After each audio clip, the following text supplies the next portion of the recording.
અબડાસા મોટી પંચતીર્થીના કોઠારા તીર્થના મેરુપ્રભ શ્રી શાંતિનાથજી જીનાલયની 164મી વર્ષગાંઠ પરમ પૂજ્ય મુનિરાજ શ્રી હિતવર્ધન સાગરજી મહારાજ સાહેબ, પૂજ્ય સાધ્વી શ્રી જય ધર્મા શ્રીજી મહારાજ સાહેબ, પૂજ્ય સાધ્વી શ્રી ગાનગૃણા શ્રીજી મહારાજ સાહેબ આદિ ઠાણાની શુભ પાવન નિશ્રામાં ઉજવાઈ હતી। મૂળ નાયક શાંતિનાથ પ્રભુજીના શિખર ઉપર ધ્વજા ચડાવવાનો લાભ સા રાયચંદ ભોજરાજ ધરમસિંહ મસૂરવાલા પરિવારે લીધો હતો અને શિખરોના ધ્વજારોહણ ચડાવવાનો લાભ વિવિધ દાતાશ્રી પરિવારોએ લીધો હતો।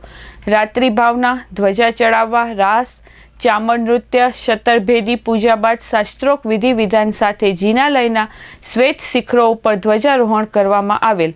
સંગીતની રમઝટ કમલેશ ગોસ્વામી, સમાબેન મીર અને સાથી કલાકારોએ જમાવી હતી। કોઠારા જૈન મહાજન શ્રી અધ્યક્ષ નલિનભાઈ અજાણી, હેમંતભાઈ અજાણી, મધુકાંત શાહ, વીરચંદભાઈ ધરમસિંહ, પ્રવીણ લોડાયા, નીતિન ધરમસિંહ, દેવાંગ ખોના, હરીશ મુનવર, લહેરચંદ લોડાયા, કલ્પેશભાઈ મોતા, ચેતનભાઈ મોતા, મનોજ લોડાયા, ઝવેરચંદ ખોના, કીર્તિ ધરમસિંહ સહિતના આગેવાનો ખાસ ઉપસ્થિત રહ્યા હતા।